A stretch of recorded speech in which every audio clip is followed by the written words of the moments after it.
Buenas tardes, jóvenes. Ahora que ya hemos hecho el segundo ejemplo, vamos a hacer un tercero.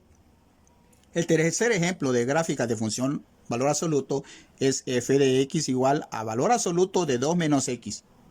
Note que nuevo el número aquí afuera no aparece, entonces este número es 1. Y como este 1 es mayor que 0, ¿verdad?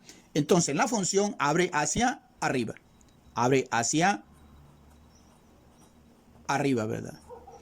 Ahora que abre, sabemos que es mayor que 0 y que abre hacia arriba, ¿cuál va a ser el dominio? Sabemos que el dominio de la función valor absoluto siempre va a ser igual al conjunto de los números reales, porque cualquier valor que tome la x aquí y relacionarla con el 2 me va a dar un valor, un número real, que ese número puede ser positivo o puede ser negativo, y que el valor absoluto de un número positivo o negativo siempre va a ser un número positivo. En este caso, el valor absoluto de esta función siempre vamos a obtener un número positivo. Es allí donde formamos que el dominio es igual al conjunto de los números reales.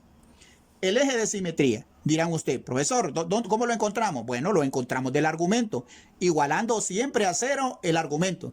Entonces venimos y lo vamos a igualar, ¿verdad? Entonces decimos 2 menos x igual a 0. Ahora vamos a despejar el 2 y me quedará negativo x igual a menos 2, ¿verdad? El 2 pasa de positivo a negativo. Pero como la x está negativa, vamos a multiplicar el primer miembro y el segundo por negativo 1, ¿verdad? Por negativo 1. Ahora, menos por menos me va a quedar más, x positivo. Y menos por menos me va a quedar más. Entonces, el valor del eje de simetría, en este caso, será x igual a 2, ¿verdad? Y lo ponemos abreviado aquí. Eje de simetría, x igual a 2. Como es positivo, entonces ese eje de simetría, esa función, va a estar plasmada en el primer cuadrante. Ahora vamos con el vértice. Como no hay ningún valor que se está sumando o restando aquí, el vértice, ¿cuál será? Primero el eje de simetría. ¿Cuál es el eje de simetría? X igual a 2. ¿Y cuál es el valor que está sumando o restando aquí? Es 0, ¿verdad? Entonces el vértice será 2,0. Una vez que ya calculamos el vértice, vamos a calcular el intercepto en X. ¿Cuándo será el intercepto en X? Bueno, cuando Y es igual a 0, ¿verdad? Cuando Y es igual a 0. Entonces, en vez de f de x, pondremos Y. Y igual al valor absoluto de 2 menos x, ¿verdad? Ahora, vamos a eliminar las barras y pondremos, en vez de y 0, 0 igual al argumento 2 menos x. Vamos a despejar el 2 y me quedará que 2 es igual a menos x, ¿verdad? 2 es igual a menos x. Y volvemos a qué pasa. Como este 2 es positivo, al segundo miembro pasará negativo. Y volvemos a obtener esta expresión que se repite en el eje de simetría. Y es aquí que lo tenemos que multiplicar por negativo 1. Y vamos a obtener entonces que x va a valer 2 positivo. ¿Cuál va a ser el intercepto en x entonces? Entonces el intercepto en x será... ¿Cuál va a ser el intercepto en x? El intercepto en x será 2 para x y 0 para y. Ahora que ya tenemos el intercepto en x, vamos a calcular el inciso f, ¿verdad? Que en este caso va a ser el intercepto en y cuando x es igual a 0. Entonces tomamos la función, en vez de f de x, pondremos y. Y igual a valor absoluto de 2 menos x. Pero como x vale 0, vamos a sustituirla. 2 menos 0. Pero 2 menos 0 es 2. ¿Y cuál es el valor absoluto de 2? Como el valor absoluto de 2 será 2 positivo. Entonces el valor de y es igual a 2. ¿Cuál será el intercepto en y entonces? Entonces el intercepto en y será 0 para x y 2 para y. Ahora venimos con la gráfica, ¿verdad? Entonces lo tenemos plasmado aquí, ¿verdad? Y vamos, recuerde que cuando nosotros vamos a hacer la gráfica, entre un número y el siguiente, ¿verdad? Entre un número y su sucesor, siempre vamos a tener la misma longitud, ¿verdad?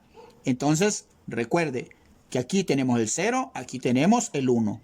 Luego, aquí tenemos el 2. Luego, aquí vamos a tener el 3. Luego, aquí vamos a tener el 4, ¿verdad? Ahora, hacia arriba.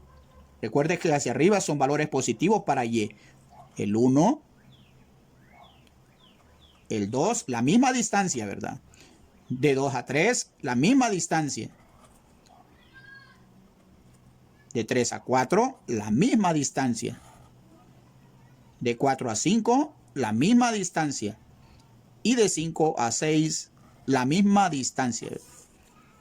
Ahora vamos a tomar valores negativos para la izquierda. Negativo 1, negativo 2, negativo 3 y negativo 4. Vamos a poner solo esos valores, ¿verdad? Y hacia abajo vamos a poner unos dos valores. 0, negativo 1 y negativo 2, ¿verdad? Una vez que ya hemos hecho el plano cartesiano, vamos a ubicar primero el eje de simetría. ¿Cuál es el eje de simetría? X igual a 2. Entonces, con una regla, nos ubicamos en el 2 positivo, que es el valor para X. Y por ese punto, vamos a trazar una recta punteada, que es el eje de simetría, ¿verdad? Eje de simetría, X igual a 2. Ahora que ya lo tenemos ubicado, vamos a ubicar el vértice. El vértice es 2,0. Y fíjese que vuelve a ubicarse sobre el eje de simetría. El intercepto en X. Fíjese bien que el intercepto en X es 2,0. 2,0 que tenemos acá. Entonces, ese intercepto en X también cae sobre el eje de simetría y es parte del vértice. Ahora el intercepto en Y es 0,2. Pero es 0 para X y 2 para Y, ¿verdad? Entonces fíjese bien que cae ahora sobre el eje Y positivo. Ahora decimos nosotros, bueno, desde el vértice vamos a trazar una recta. Bueno, fíjese bien que esa recta va a ser una semirrecta o una especie de rayo, ¿verdad? Fíjese bien que es esta porción que tenemos acá, ¿verdad? Y que podemos hacer la otra parte punteada, que lo que demuestra en las guías, que el argumento, lo que nos da a entender que todo argumento, en este caso de los que hemos hecho, de los ejercicios, nos determina una función lineal, o sea, una recta, pero que esta parte punteada no la necesitamos. Ahora, ¿cómo vamos a hacer para trazar la otra parte que nos falta? Porque recuerde que la gráfica de una función valor absoluto siempre será igual a una b invertida. Ahora, desde el eje de simetría al intercepto, nosotros tenemos ¿cuántas unidades? Mire, 1 y 2. Entonces vamos a trasladarnos 2 puntos a la derecha, 2 valores hacia la derecha, ¿verdad? Mire, 1 y 2. Cae exactamente donde está el 4, ¿verdad? Y ahí exactamente nosotros vamos a poner un punto. Y a través de ese punto vamos a poner la otra rama que hace falta de la función valor absoluto. Y la hacemos así, ¿verdad? Ahora ya tenemos la gráfica de la función valor absoluto completa. ¿Y qué nos hace falta ahora? Nos hace falta algo muy importante que se llama el rango. ¿Y cuál es el rango? Fíjese bien que el vértice, ¿quién es el vértice en este caso? 2 para X y 0 para Y. Entonces, en este caso, vuelve a quedar el intervalo cerrado en 0, ¿verdad? Cerrado en 0. Y como la gráfica abre hacia arriba, entonces será hacia más infinito, ¿verdad? Eso será todo por la función valor absoluto por el día de hoy, ¿verdad?